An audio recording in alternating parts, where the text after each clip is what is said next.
got gas money for that. What are you talking about? I don't got money for anything.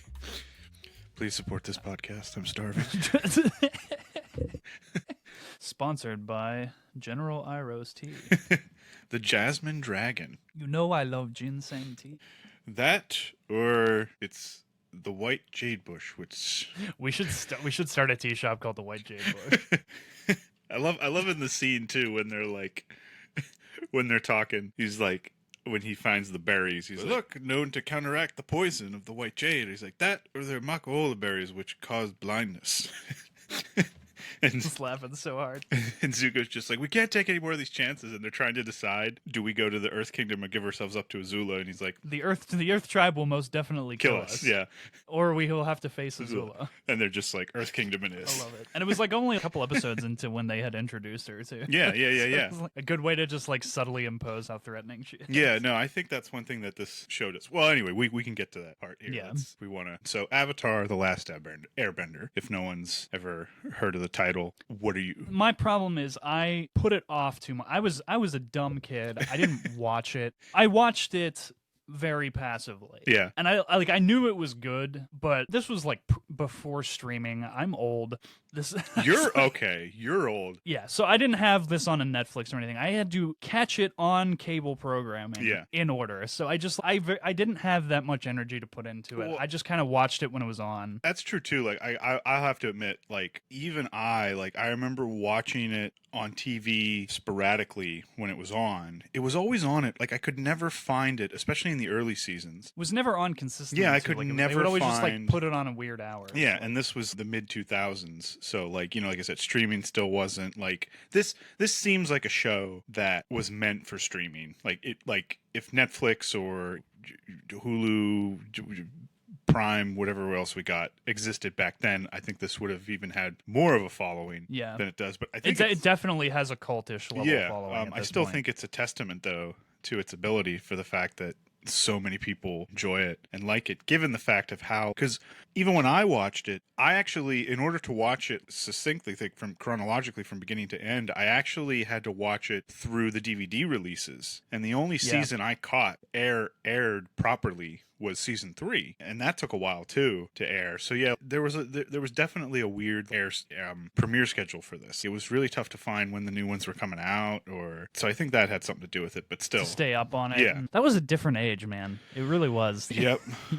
We're living under a line in the sand here between what was and what is. Yes, but I will. You mentioned dying on the hill about generations. Yeah. I will die on the hill that Airbender is one of the greatest animated shows of all time. I would even say one of the greatest shows of all time. I was going to say, if not even just animated, because I watched through it recently with its Netflix release, and I've known it's been one of your all-time favorites. Yes. And I was kind of trying to lower my expectations because I didn't want to screw myself up by putting it up on a pulpit, and I'm glad that I didn't, because I let it come at the right proper time with the online release, and I have to say it is genuinely one of my all-time favorites. It put me in such a good, optimistic mood. And yeah, no, it's definitely, I think when you were saying with the Netflix thing, the thing that made me want to do an episode even more on it was that I guess Netflix started that whole top 10. Mm-hmm. These are the top 10 watched, and it's, I thought they do that. Yeah, and it holds the record now for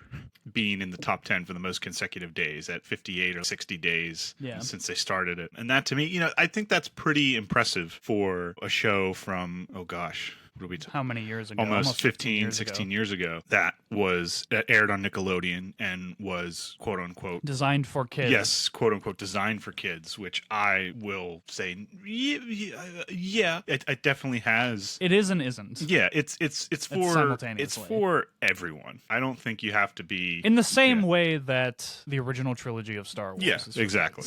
Yes, it hits that sweet spot, the general audience, being a general audience piece. Yeah, and that's definitely something like that I've always enjoyed. And for those, just to give it a little quick, it's Avatar: Last Airbender is basically takes place in a world where you have select group of individuals that can control the natural elements: air, water, earth, and fire. And then the Avatar is the one who can control all of them. One thing that I always thought was interesting about this show was when I watched it back in the day when it was first on, I always thought, well, it must have a following, or at least enough, because they keep making them. Yeah. But I didn't think it had the mainstream that SpongeBob did at the time. I'm trying to think of something else that was on, or Fairly Odd Parents. It had the esteem of SpongeBob, but I think that the problem at the time was SpongeBob was a very passive watch show, whereas this, you needed to be mentally present. Yeah. And you had to, it was a show to watch episode to episode. SpongeBob, you can jump in anytime. Yeah, true. That's a good point. Yeah, this is definitely a serial compared to the episodic nature of SpongeBob. I found it very interesting how this came off the heels of Samurai Jack. Okay. And it felt very much, in a lot of ways, especially after I found out that Iroh is voiced by the same gentleman who played Aku. I was like, okay, there's definitely connective tissue here. Yeah. Because it's also the connection between Avatar and Samurai Jack is not dissimilar from the connection between Batman the Animated Series and Batman Beyond. There's kind of a Blade Runner type futurism separation between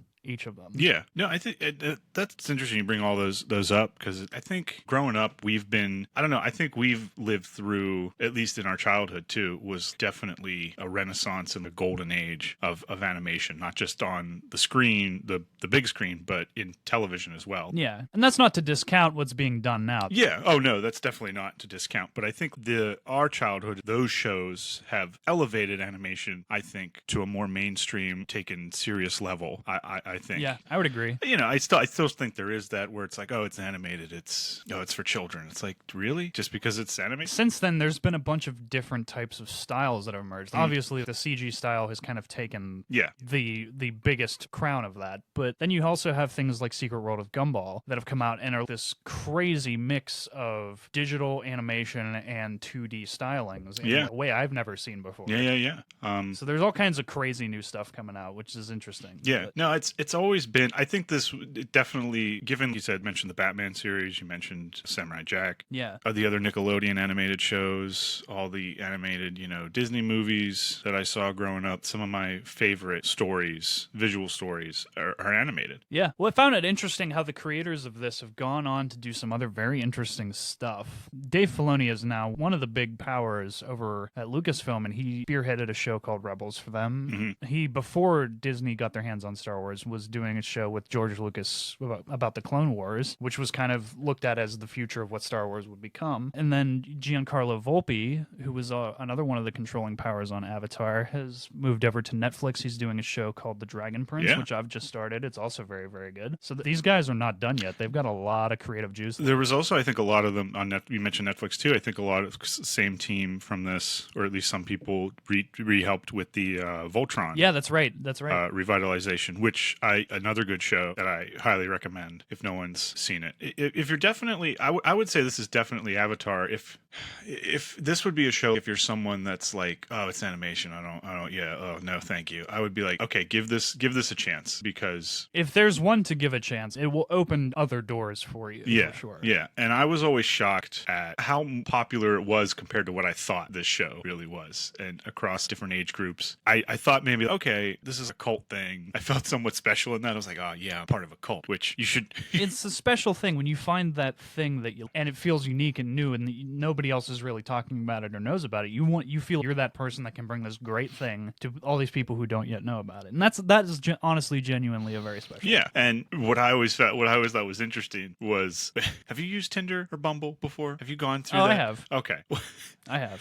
Unfortunately, not to go on a tangent, but it was always funny for me, like when I would go, if I would get a date, somehow the people I was going on dates with, Avatar: The Last Airbender would come up as a topic. You find a quote or something, and be like, wait a minute. Someone would ask me, or I would ask them, have you ever seen this? Oh yeah. Oh shit, maybe this thing is more popular than I even realized. Yeah. So it tells me that this does appeal to a very broad base. Yes, to a very broad base of people. I even think, one of the things I think is interesting, Mark Hamill, who did one of the voices for Ozai, the Fire Lord. I think that's one of the greatest casting reversals in history, even including his performance as the Joker. Oh yeah, like this doesn't negate it. Also, too, I didn't even realize that it was him doing the voice. Not until the third season, and not until his third or fourth appearance in the third season. I'm like, wait a minute, I know I knew that voice. Yeah. I didn't even realize that was him, and that was the thing. I didn't even realize finding out that was him doing the Fire Lord. Then sent me down the wormhole. Of, what else has he done? And I was, wait, he did the Joker? I never realized that until this show. Like, I did not know he was the voice of the Joker in the Batman animated series for so long. So good. I loved how when they were making the series,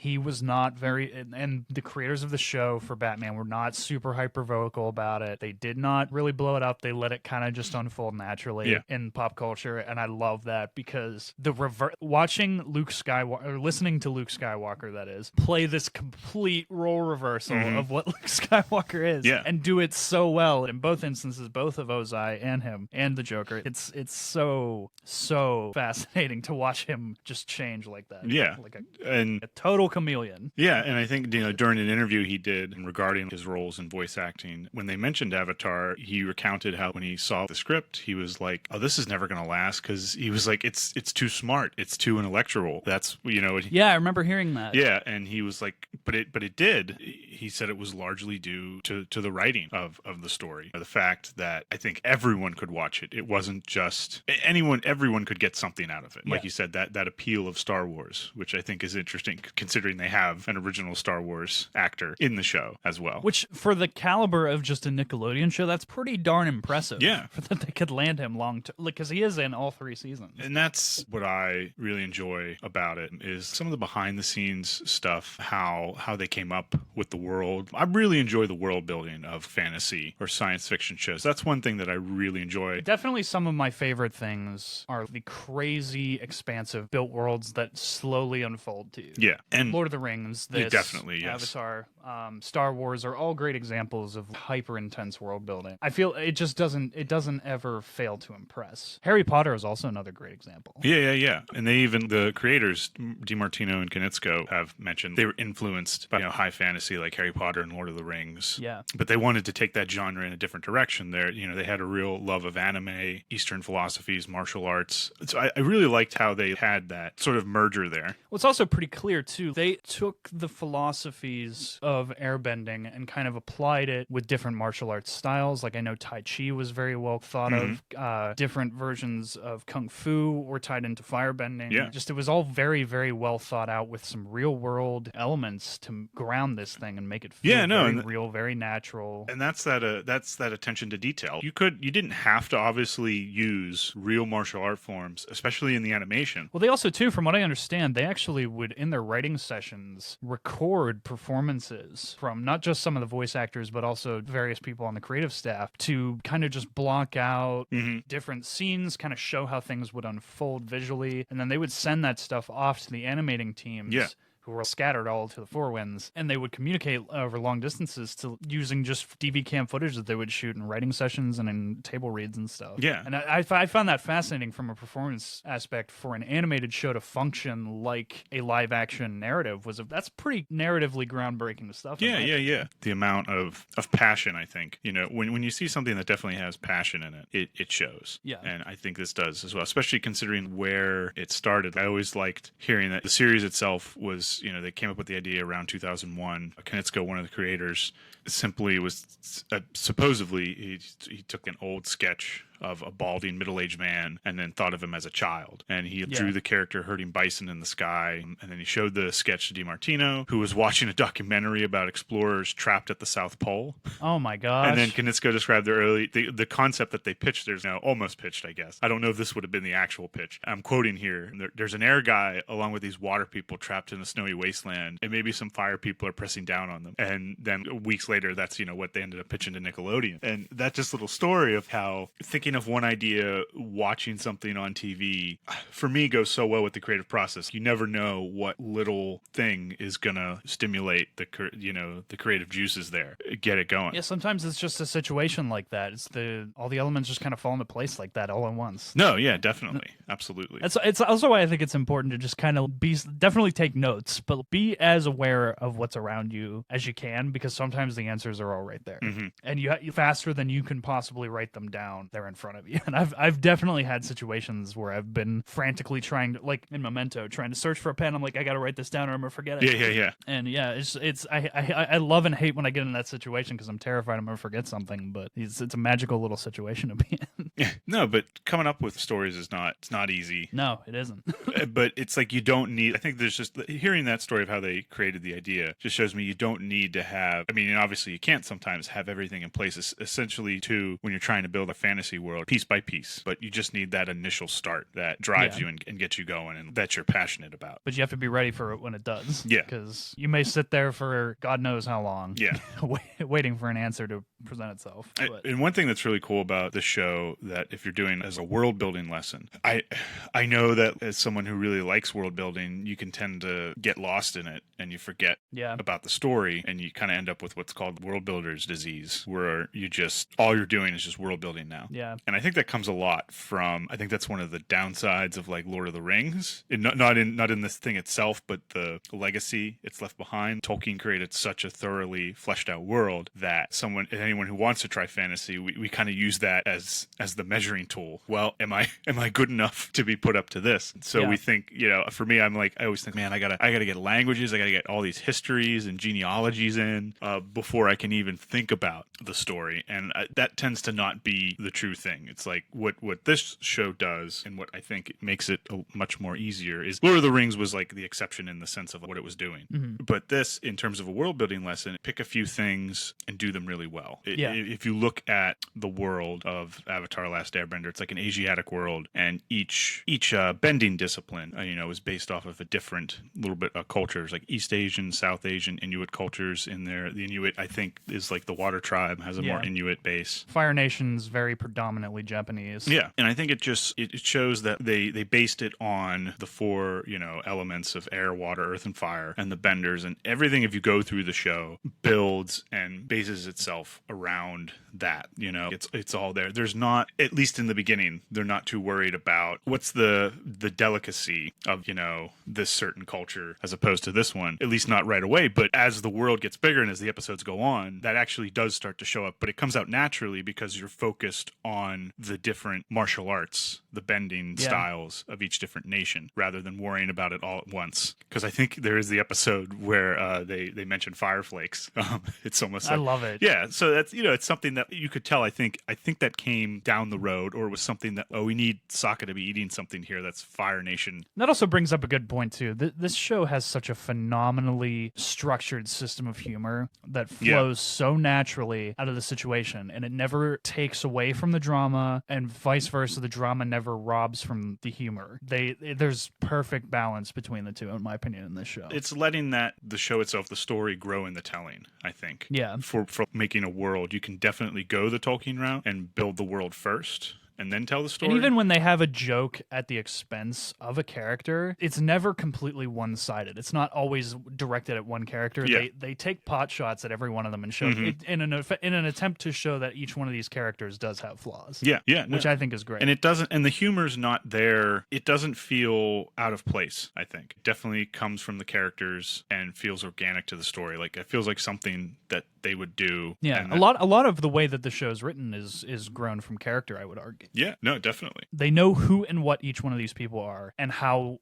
to effectively clash different sentiments. Yeah. And so many episodes are born from that strife, not just simply out of the Fire Nation and what they're doing. There's a lot of interpersonal conflict going on, which I think is very, very intelligently done. I think from a writing standpoint, if you're looking at creating a world, this is definitely one that I think you'll hear mentioned a lot for that reason. Yeah, what did you I forgot to finish, as someone who's saw it later on, give me like your what did you think? Does it definitely deserve the hype, or maybe the nostalgia that people talk about it with? Oh, absolutely. I 100% think that it deserves all the acclaim in the world, and you were actually with me. I watched this off of Netflix and immediately went and bought the very expensive collector set of the series because I have a steelbook problem. Yeah, this is a show I plan to watch for years to come and expose as many people as possible to, because my personal take is it does the balance of wholesome and darkness perfectly. No pun intended with the balance. Yes. Yeah, I think that it balances a wholesome nature while not shying away from darkness that's in the world in the utmost perfect way. And I think that this show is very much needed because there are so many other shows that deal in just how terrible and horrible the world is, and there's nothing you can do about it. Yeah. And this show is so far afield from that, I can't even begin to describe it. Yeah, no, this is definitely the opposite end. It is a pacifist narrative at its absolute best. And what's interesting is it doesn't, as a pacifist narrative, it doesn't shy away from the horrible things, you know? Yeah, it doesn't lie to you either, Yeah. which a lot of shows of its kind will do. They'll say, "Oh, the what's not that bad," and I'm like, "Okay, the world sucks." Yeah, no, like I said, I think we mentioned it's a vastly different show for Nickelodeon, especially at the time, and I still think even now I haven't watched Nickelodeon as much as I did back in the day. Yeah. But you know, you're pitching this show to a network that's mostly, you know, geared towards children. I mean, it's how do you? It doesn't play down to kids. Yeah, either, no, which it is doesn't another at thing that all. I can usually have a distaste for in kids programming is I just feel like the kids are being lied to about what the world is, and this doesn't really do that. It shows that people can be deceiving. It shows that people can have they can be not deceiving and just have ulterior motives and be trying to do things to get you to act or do things a certain way. But it shows that there's 1,000 different angles for those kinds of things, and you don't always have to deal with them by bullheading straight through it and fighting it. Yeah. Aang's demeanor is so inspiring because he never even when he does take a negative attitude, his friends are there, and it's so rare, but his friends are there to help him deal with those emotions, and he realizes that's not what and who he is about. Yeah. And it's so rare that it even does happen, but when it does, he never falls further than into the arms of his 5-man band. Yeah, no, I was gonna say we mentioned this during the 5-man band one. How I mean, this essentially uses that trope and uses it to great extents. And I think you're right because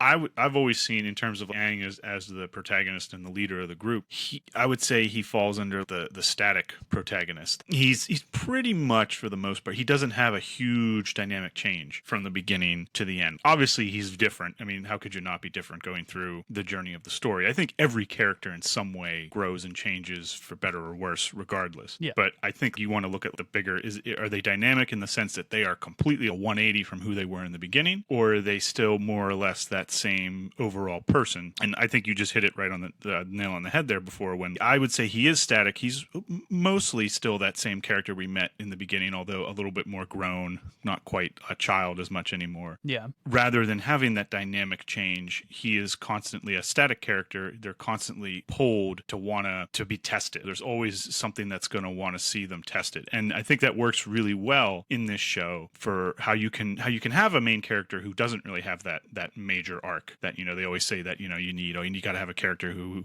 arcs. And credit, we're dealing with a TV show here, so it's a longer narrative than a movie. But where's I going there? See, I lost my train of thought. See, this is what happens, kids. You get old.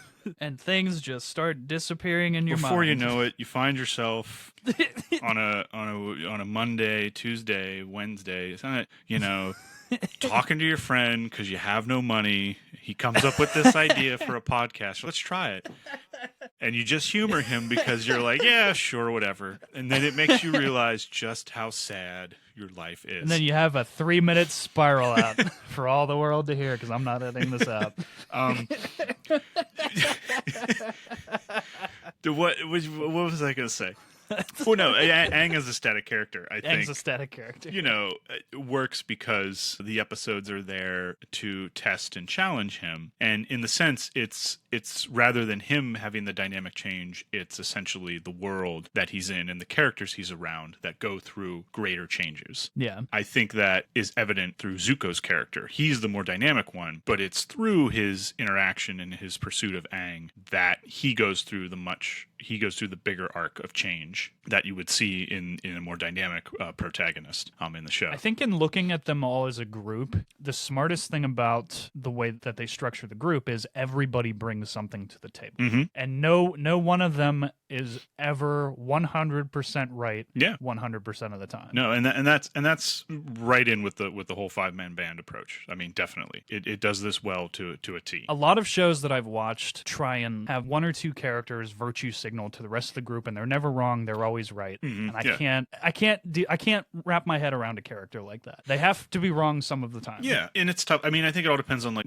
again, it all comes back to what story are we telling. And I would definitely say if you're doing the longer narrative, this idea of having where everyone brings something to the table, I think is a better way to go. If you're gonna, because one, it gives you more to pull from, more stories to pull out of. But even Sokka, who they have a lot of fun at Sokka's expense because he is a bit of a goofball. He does make a lot of mistakes. He is. He not definitely perfect. has that misogynistic approach when he's in the beginning. Yeah. In the beginning. But there's also times where that is a huge asset to the group because Katara and Aang can be a little bit more timid in dealing with things revolving around the Fire Nation. And Sokka realizes how big of a threat that they are, more than the rest of the group. And so his bullheaded attitude tends to come in handy quite a bit when they least expect it to. Well, yeah, and if going back to the 5-man band, he occupies the brain part of the group. I mean, he's the one who's inventing or coming up with ideas. I mean, they pretty much state it in one of the episodes, one of my favorite episodes, season 2, The Drill. Oh, yeah. Yeah. Essentially, spoilers for everyone. I think it's fair to say this episode is entirely this whole show is spoilers, I guess. Yeah. But yeah, when the Fire Nation is trying to break into Ba Sing Se and they're not sure how to stop the drill that they've created, they literally, the whole group turns to Sokka and they're like, what? He's like, you have any ideas? He's like, well, you really, and I think Katara maybe says it. She's like, well, you are the idea guy. And he's like, that's a lot of pressure. Okay. Yeah. And they hit so many things. They say what you as an audience member are thinking, and so many of this like cheeky little scenes, and I love it. But yeah, that goes back to what you were saying just a little bit before. That in another version, it would have been Aang who has to come up with the. Yeah, it would seemingly rely on him in that regard, but he's not the idea man. He's the spiritual center of the group. Yeah, and that's what's interesting is like I think that creates the conflict for him, and again that testing of because he is the Avatar, everyone expects him to always have the answers, but he doesn't. He doesn't always have it. And I think that he's a young kid still. Yeah. He doesn't know everything. And I think that right away plays into the ongoing conflict of the show, and how it like I said, this doesn't necessarily spoon feed the audience some of the topics it hints at and mentions. It definitely explores things like genocide, war, fascism, social systems. I mean, every episode you look at it, I would think is exploring some sort of different theme aspect of society. Yeah. So I've always said it's definitely a great blend for the audience, no matter how old you are. And like you said, like not shying away from anything. I think that had something definitely. I've always thought one of its staying powers is because it has that similar approach that Mr. Rogers did. It always made me think of that. I don't know why, but it was just his way of saying we're gonna take these complex and tough topics. He was famous for that, for taking things and explaining it to children, having them understand, what these things are, rather than, I think how you mentioned it, some shows that just like talk down to kids. Yeah, like talk down. Like he was than. not in favor of that. And I think that's something that this show. You should always treat a children's audience like they are just little adults. Expect that they can understand things, but don't try and blind the world from them. Yeah. Because that's in my opinion, a failing endeavor. You can't lie to kids. And I think that's what this show, a spiritual successor in that thematic stance, or that creed, is definitely pushing forward with. Which I've always found interesting. Just a little, just a little thing. I'm old. Leave me alone. I'm depressed. Leave me alone. Leave me alone, people. But anyway, so what was your going through, since you just saw this series full time? I understand you got your parents now watching it too. I do. They're loving it, which is shocking me, but it's I'm just happy. Like I said, I want to spread it to as many people because I got such a good experience watching it. It is. I want as many people to watch it as can watch. Yeah, it really is. And it's not a hard watch too. Like the episodes aren't overly long. This is something I think definitely if you're looking for something to binge, this is an easy show, an enjoyable show to binge. I got through it in about a week and a half. Yeah. Not too terrible. Yeah. No. But yeah, I mean, yes. Anyway, what I was going to ask, what for you, what was your, if you had to pick Give me your top 5 episodes or top 3 or just a couple of your top episodes. I definitely like the finale. Yeah. I think the finale encompasses so many elements of the show as a whole. I was very floored with how it all tied together. But I think it's the third episode of the series where they go to the air temple. Yeah. I think that's one of the best episodes of the series because it's where Aang is full frontal confronted with the fact that the world is not the world he left 100 years ago. Yeah, and which for him was almost, several days. a nap. at Yeah, the like most. a nap away. Yeah, and he's confronted with this harsh reality that the world is very different than what he left, and he's confronted with the loss of most of the people who were closest to him, and I think you see some of the most deep-seated emotions out of him in that episode alone. Yeah. So, and it fascinated me because it was so early on in the show that they dealt with a lot of that. Yeah, they weren't. Which a lesser show would have kept that in the back pocket for a later date. Or never even used it to begin with. Yeah, a lot of shows will keep things like that as a will they, won't they not deal with it type of thing as long as possible just to keep people watching. But everything is dealt with so naturally and unfolds as is believable to these characters. And the story is, I think the other thing that I love about the show formula too is not every episode is expected to deal with plot of the larger picture. There are so many, the beach episode, for example, with Zuko as Azula and the other two, or May and Ty Lee. Yeah. Ty Lee, thank you. They're allowed to just be and live, and you're allowed to just see these characters exist. No, which is something not a lot of shows will allow that kind of breathing room to happen. Yeah, they actually humanize. I mean, they do the antagonists. That's something that you rarely see in animation, especially children's. Or again, I say that I don't mean that as like a bad thing. I'm just saying something that anytime you always gotta if we're marketing here, if we're doing the business side of it, we gotta have a target audience here, people. Yeah. So something that is marketed. I'm doing air quotes. I know you can't see that because this is audio, but you just got to picture me doing that. Something that's marketed as more for children. The fact that you're humanizing your antagonist is great. I think it builds for more complex and better storytelling. And the beach is a great episode. I also think that the humanization, if we're gonna start digging into Zuko, which I want to do, let's do it. Let's do it. Let's dive down that spiral. I think that is a tricky balance to achieve, but they got the lightning in a bottle, which is very, very, very tricky to do with that because if you do that formula wrong, you'll make your audience hate the show as a result of getting that wrong. Yeah, because if it'll feel like the creators are siding with evil. Yeah, no, definitely, and the proverbial evil. And also too, you run that risk of making the character one-dimensional. Because as far as we know, in the beginning when we see Zuko, we know he's just obsessed with getting the Avatar, with getting Aang, with capturing him, and by proxy regaining his honor. Yeah. And we're not quite ever sure why. Now imagine if you did that, and if you just kind of kept it as that, if you didn't, I feel like he would not become the well-liked character that he does. Because I do think a lot of people enjoy his character maybe even more than Aang's do. And that's I felt that I connected with Zuko more because I'm not as level-headed. I don't think anybody is as level-headed as Aang is, which is partly why he's such an inspiring character. Yeah, exactly. And that's usually with static characters, they tend to be more ideologically driven, or they kind of represent something else. Superman is one of the biggest static characters of all time. Someone like that is very hard to, Captain America, another one who is, Captain America is always Captain America. If you think about it, who he is as a person, he doesn't change dynamically like Iron Man does. And that's the same thing like, Superman to Batman. Superman's the static character, Batman's the dynamic character. Dynamic characters tend to be more relatable because they feel more human because we can relate to, I did this wrong, I did that wrong. And that's not to say Aang doesn't make mistakes at all. He certainly does make tons of mistakes. Oh, he certainly does.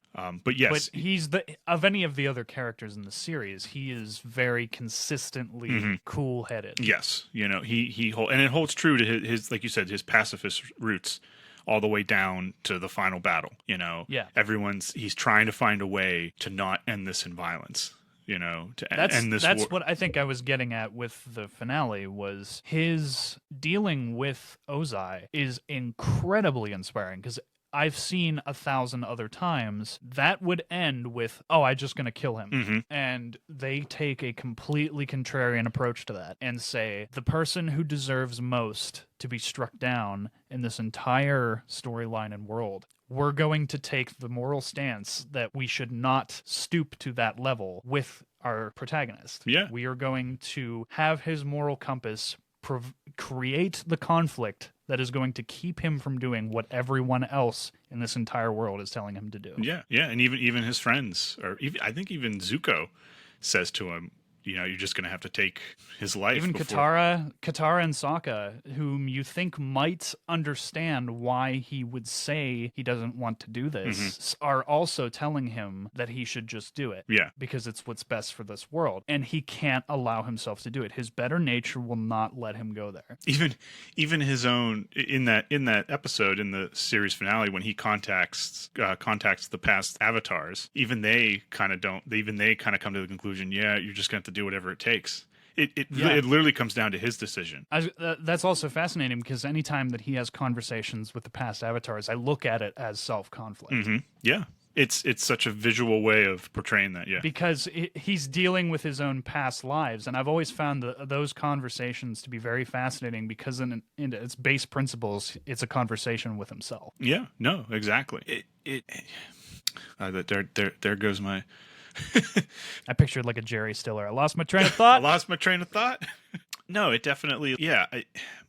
It's one of those things that you look at it and you want to say, well, it's a kid's show, so we can't really kill anyone. We can't have that violence. But you know what? I think that it goes with the character. It works. It creates the conflict. Having seen it now years out after the finale aired, I think it really does play well, and it's once again that question of how many shows like this, fantasy, anything, this genre, this type of story, do you know where there's a final battle and it always ends with one killing the other, or the main villain dying under their own self. So often it's about vanquishing evil. Yeah, but we're in a world where evil is very hard to discern. Yeah, and again, everyone is telling him that just the Fire Lord just seems pure evil. And in some respects, even Aang laments a little bit in that episode where he says, I agree, the Fire Lord is a bad guy and the world would probably be better off without him. Yeah, he even openly admits that. Yeah. I loved that. Because it shows that he's not blind Yeah. to certain realities. But again, he doesn't believe in this idea. I can't just go around wiping out people I don't like. Yeah. And yeah, to have it end, even though there is that battle, but to have it end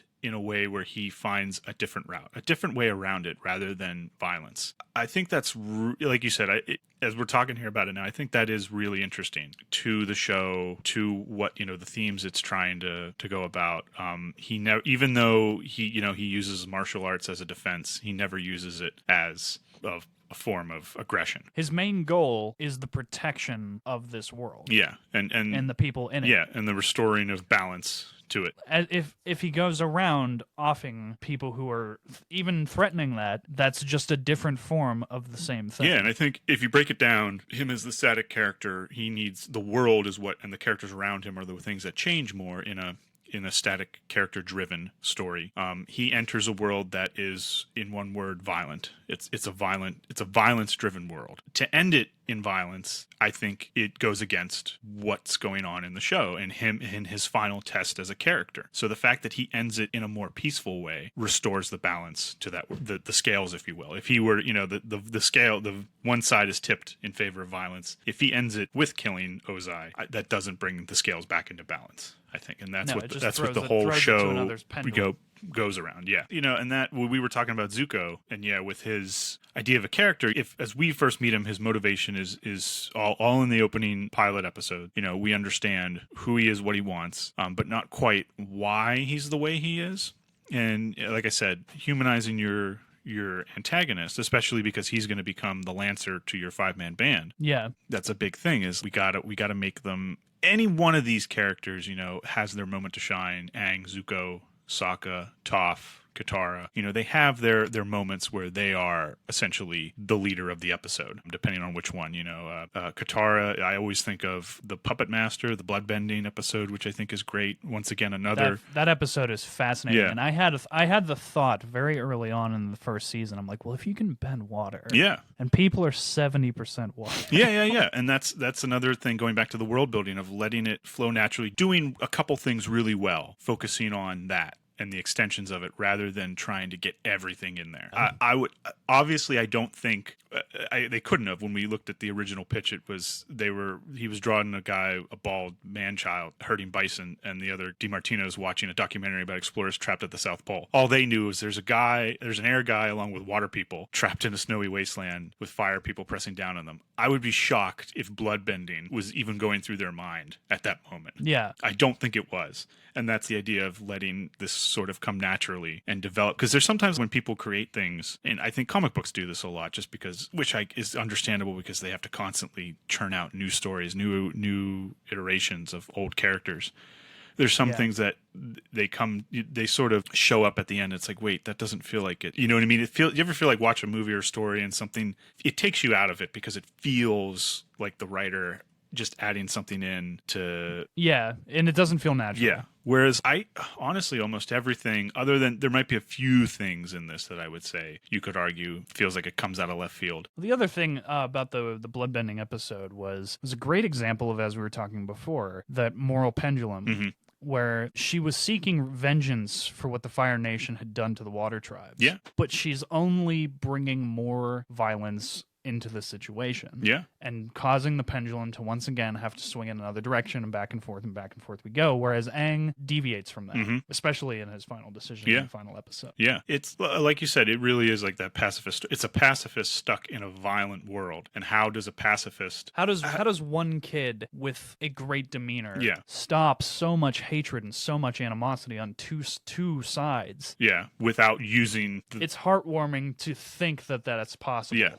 No, it really is. No, it really is. I think it does appeal to a better nature in people. And I think that is one of the things that makes the show so enduring is it, like you said, it's not afraid to shy away from the topics and, keeps it, obviously we're not constantly, obviously when I said it explores genocide, we obviously don't really see the Fire Nation completely wipe out an entire culture of the Airbenders. I mean, but it is very heavily alluded to. Yes, heavily alluded to. I mean, we do see there is the one, like you said, you mentioned in the Air Temple, episode 3. We get nuggets of it, and I would argue that Zuko is the best on-screen example of what we see that they've done to other people. Yeah, which is interesting because it's within their own walls. Mm-hmm. Yeah, it shows the one concrete example that we're really given and that we see in full form could not be closer to home for what Ozai has caused in this world.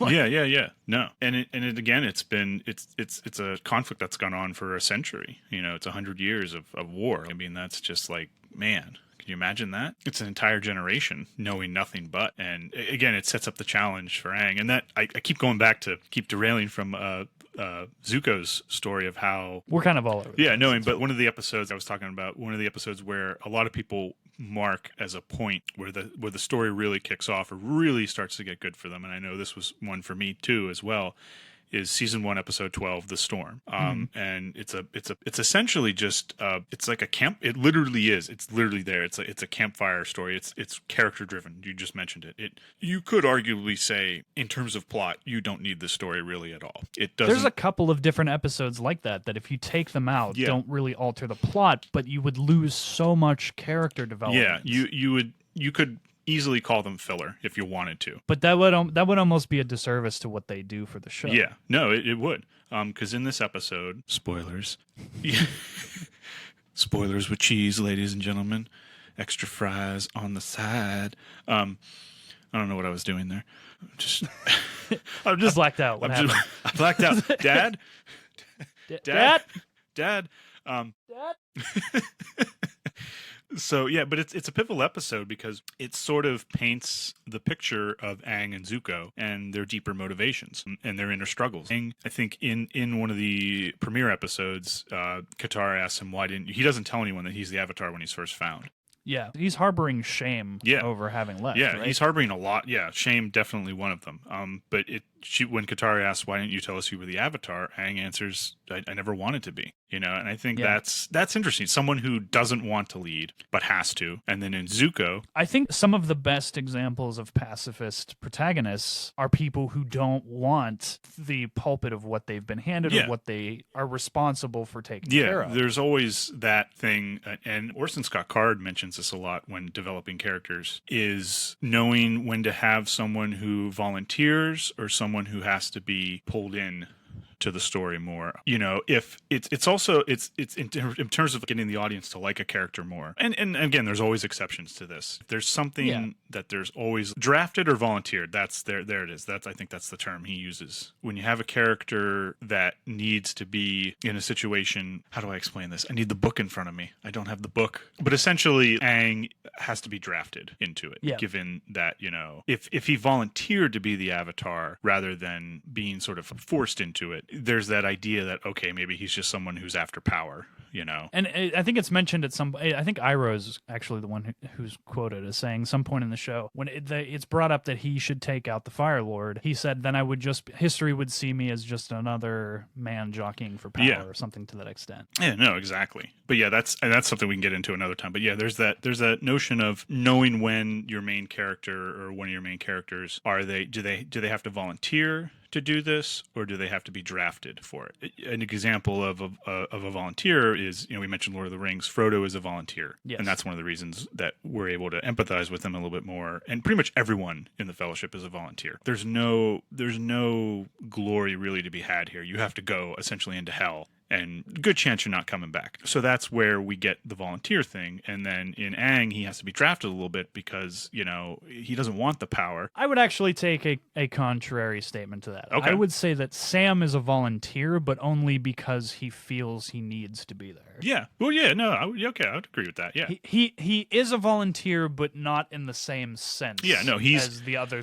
three from the show. Yeah, no, he's definitely going. He has his, I would say, different motivation for going. Yes. But yes. Sorry, I didn't mean to sidetrack there, but I do think that was worth mentioning. No. But yes, I mean, essentially, if Sam didn't go, obviously he'd be out of the story. But then he would not be as great a character as he is. And ultimately, and also Frodo ultimately would never have completed. Oh yeah, and ultimately the quest would fail then. In that instance. But yeah, that was just to sort of show, knowing the situation of the characters and how to create that empathy and how one. Yeah, it's definitely not a rule. Yeah, definitely not a rule, but sometimes it's something you got to be careful with. But with Aang, you have someone who doesn't want to lead. In this episode of The Storm, we figure out that he ran away because he just didn't want to deal with these responsibilities that were about to just be thrown on him, just out of nowhere, just the snap of a finger. Hey, you're the Avatar. We got trouble brewing. You have to deal with it. You alone. It's your job. I mean, what do you, especially for someone who's 12, I think. Yeah. Anyone. Absolutely a crazy amount of responsibility for a 12-year-old kid. And the entire episode of The Storm it's simply just a flashback episode. But again, it's there to humanize the major characters. And then in Zuko, here's someone who probably wants to lead too much, at least at this point in time. He wants his throne because he's lost it. And this essentially tells the flashback of, who he is, his duel with his father, and how he was exiled, based on the really strict customs of the Fire Nation at the time. His entire life was thrown asunder basically because he made an out of turn comment. Yeah. And the speaking out of turn came out of actual concern. I mean, he's even Iroh admits Zuko was right, but he broke a rule, and it's like, oh, we can't have that. Yeah. And it's another example of how the Fire Nation, and Ozai specifically, but the Fire Nation as its current incarnation is simply trying to impose its will upon this world. Yeah, there's a large extent, a lot of the conflict is derived from different characters trying to impose their will on one another. Yeah. Unsolicited. Yeah, no, and yeah, I think going back to this episode, the Storm, it just, again, in terms of plot, it doesn't move the overall ongoing main spine of the story forward.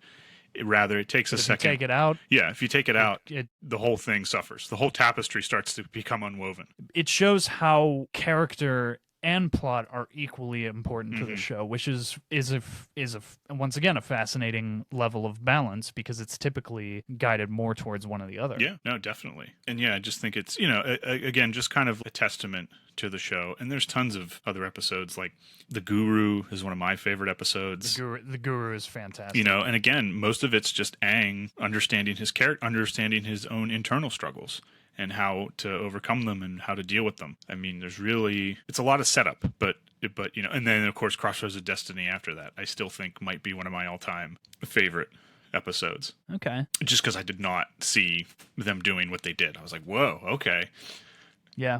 So yeah, I definitely think that, if you haven't seen this show, this is definitely something worth looking into. And now, it's one of those rare gems that I think everybody can get something out of. Yeah. That's not often that I say that about a show, but this one is one I genuinely think anybody watching it can get something out of it. And yeah, if it's still on Netflix, and also too, its successor series, Legend of Korra, which is just as fabulous, but that's definitely something that takes what this started and keeps it going, expands upon the world, different notions, different ideas. One thing I will caution, if you do, make sure you get the animated show because the movie is on Netflix as well. And big mistake, do not watch it. Yeah, I mean, I would say if you watch the animated show first and then watch it, because if you watch the movie first, you're probably not going to want to watch, even if you make it through the movie, the 2010 movie, you're probably not, I've been adequately warned to not even try. Oh, man, it's so, oh man, I just don't know. This show is too perfect. I will not taint my image of it. I'm just not sure what they were even thinking or what was going on when they did that. And it's not to say that the show doesn't have some missteps too. There are some things that are kind of set up but never paid off. It does. I think the biggest one that everyone talks about is Zuko's mother. Zuko's mother is a big one. They also I've caught that there is a subtle nod to that in Korra, if I'm not mistaken. Yes, there is. Yeah, there is a subtle nod to it, and I think that all stems from, again, it all goes back to the movie. I think there's been talk that there never will be, but I think there was supposed to be a 4th season that was going to do a lot more. Yeah, it's way too late in the game now. Yeah. The actors are all in their 30s now. There was definitely going to be a 4th season where they were even going to explore like Azula's character and a redemption arc for her, which I think is really...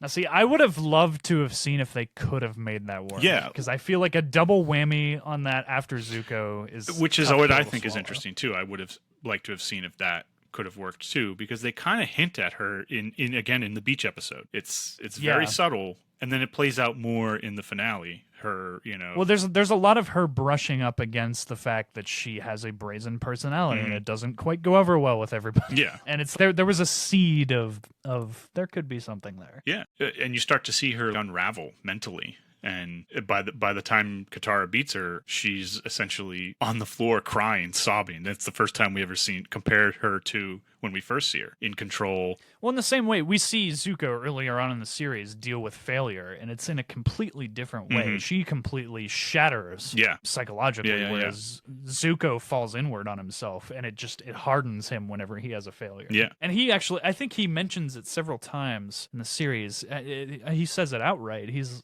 everything's always come easy to Azula, whereas I've had to fight for everything I've ever had. Yeah. Exactly. And I think one of the great themes of the show is that our scars don't really end up defining us. It's how we transcend that pain and transcend all that hardship. That's what's really important. Yeah. Your pain doesn't define you. It's how you deal with the world and how you deal with hard situations that defines you. Agree. Yeah, can't say enough. This show is operating on so many levels, especially philosophically. For again, what's defined as a kid's show? Not that like you said, not that that's a bad thing. It's just not something you expect. Not that that's a bad thing. No. Not that there's anything wrong with that. But it's not something that you would expect from a show from Nickelodeon, and it operates on such an emotional and intellectual depth, and I think that there's a lot to get out of it, and I think it's one that should be on everyone's radar. Yeah. Definitely. If you have not seen this show, I highly recommend it. I'm biased, but I highly recommend. It definitely put me in a more positive. Yes, do yourself a favor. Give this a go, and then you can enjoy Korra after as well, which another good, which I think goes even more complex than this one does. But that's a story for another day. And further down the road, if you're interested, I do know that the creators have all branched out. There's Dragon Prince, which Giancarlo has been workshopping for a few years now. Dave Filoni has moved over to Star Wars. He's now done a couple of different shows with them, and he's actually one of the lead creating minds behind The Mandalorian. So Yeah, which another great show. I want to get into a technical episode at some point. Yes. and talk about their volume stage, which as we discussed in our Kubrick episode, they've kind of taken the next step in that rear projection arena and are doing it on such a crazy, ridiculous technological scale. It's mind-bending. Yeah, no, I when I watched some of the behind the scenes, I was floored with like, wait, what? That's how they did that? I didn't even realize it. Well, it's definitely got to be the future there. Well, no, yeah, and again, it's that, I know it's more just the background, but it's that animation that coming through. I think you might see an even bigger push for animation. I don't know. That's my guess right now. My prediction. Yeah. Well, also in their gallery series that they have on Disney Plus, Dave Filoni says this was the most natural way for me to progress because he's done things like Avatar and Rebels and stuff. He's pretty primarily dealt with animation production up to this point. He's like, this is the only natural way I could move forward into doing live action because I've never dipped a toe into that world and I don't understand how to work in that arena. Yeah. It's like this was very comfortable for me. Yeah, and it's always weird too. I know with Netflix, they're now pursuing a live action update of Airbender, and I find that fascinating. Yeah, it's always weird because, when you see something in its original form, that's what you're accustomed to. So it's like, could this have been, especially for something born from animation where it has the flexibility and range to do things performance-wise in an anime-style animation that I don't know will transcend into live action in any kind of... Especially given that the it's already been tried live action in one form and hasn't been supremely positively received. Yeah, no, definitely. So it's gonna have to be pretty exceptionally executed. Yeah, it's one of those things that it's tricky translating from animation to live action and live action animation. So you're dealing with two different mediums. But exactly, yeah, there are some things that just work well in the medium that they're made for, and translating them over can be tough. That's not to say it can't be done. It's just it makes it a pretty high task to achieve. Yeah, no, definitely. Alrighty, so Last Airbender. I can't sing this show's praises enough. Yeah. I plan on watching this show many, many, many more times and enjoying it. There's a lot of... I haven't even begun to dig into them yet, but the Blu-ray set has a bunch of great bonus features on it. If you do like the series, I highly encourage checking it out. If you can get it from a library or somewhere, there's a lot of... animation analysis breakdowns where they go through the original table read stuff and where they'll go through pre-shot scenes that didn't go through final animation and a bunch of ideas that were thrown out that didn't quite stick to the wall. So there's a lot of cool stuff in there. I recommend it. Yeah, absolutely. So definitely a great show. Check it out. It'll warm your soul. It warmed mine. Do yourself a favor. Give it a go. Do yourself a big favor. And when you're done with that, the joy is not over because I know Korra is making its way to streaming here soon as well. So we'll catch you all next time. Thanks for joining us. Bye. Bye.